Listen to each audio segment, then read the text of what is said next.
Another day. Another podcast here at... Hello, I'm Jessa. And I'm Dave Flores. And we are your hosts for today's podcast. So ngayon, i-interviewin natin yung ating mga certified public accountants and Certified tax technician. So, tara. Ano? Tawagin natin sila. 3, 2, 1, go! So, bubunot tayo dito ng question na mga unang sasagutin yung lahat. So, bunot kayo. Ito yan, sino pinakamatanda sa Kameta.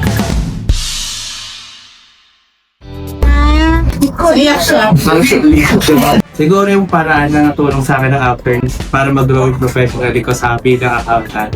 Marami naman silang natura. Example, yung mga hindi ko alam na balan. Marami naman yung natulong sa akin nag-grow. Okay na siguro. Kasi siguro sa akin yung natulong ng Upturns para maging professionally yung mag-grow yung magiging professional accountant ko. Example, yun, pag masaya daw si Gia. Yan, siguro natulong sa akin ng after mag-grow as professional. Yung mas marami ako natutunan tungkol sa accounting term. Sa mga accounting dapat na may pinapakayo pa na dapat na mga batas. For example, lagi binabagit ni Sir Dennis na mga tax code, dapat kabisado mo lahat. Yun. Tapos kung hindi mo alam yung mga gagawin mo dapat pag-aaralan mo siya, hanap ka ng mga professional basis.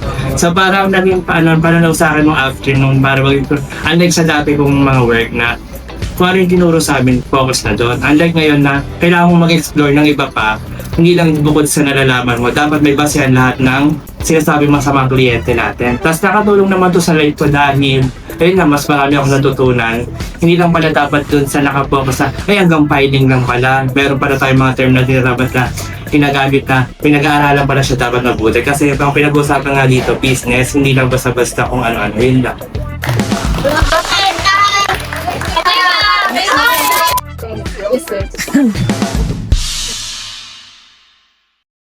Thank you for that wonderful question. Not applicable.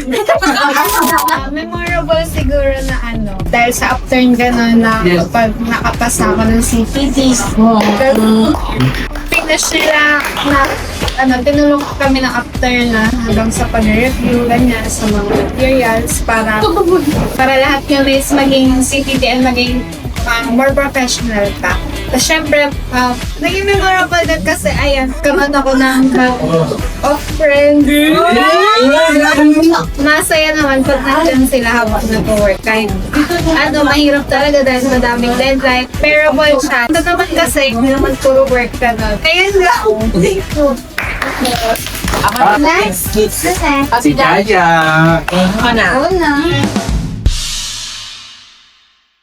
What he said, pumunta ako ng upturn professional kasi bilang fresh grad, parang marami pang dapat talagang lutuhan and a lot of things to learn and to improve. And I can say na during my time here in upturn, na tutunan ko talaga yung mga iba't ibang bagay na hindi ko na basa or na-learn through textbook. So for example, different taxes.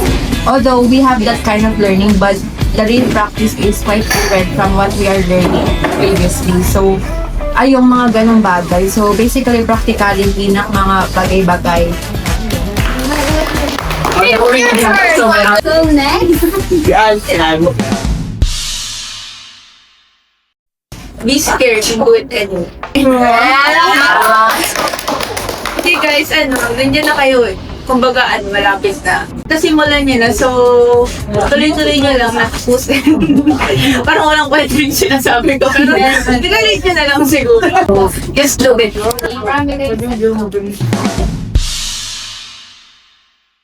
Let go and let fly. Pa-insert kung ako. Let go and let fly. Time management lang.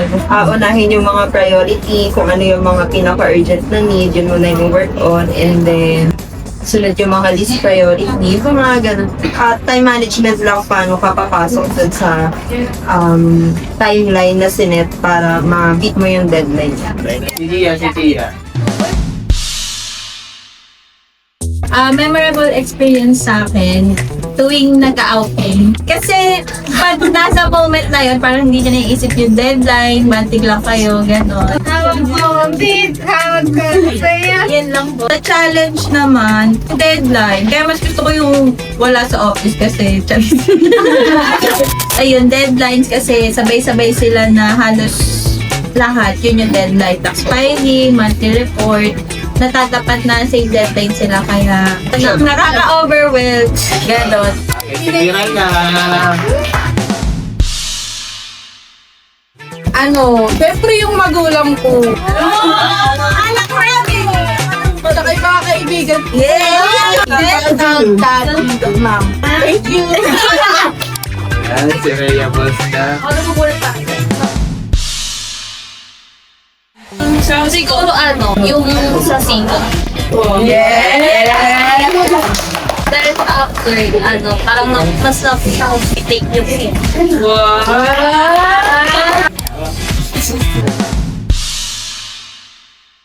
Ano yung sagot ni Ali? Insert lang sila ni Annie. Be scared, do it anyway. Thank you, after. Hawag ko ang Hey, Hawag mo ang free. Hawag mo ang thank you guys. Here at Upturn Business Solutions, we offer services to support your business. Need assistance or have a questions? Get in touch with us today or scan our QR code to get started.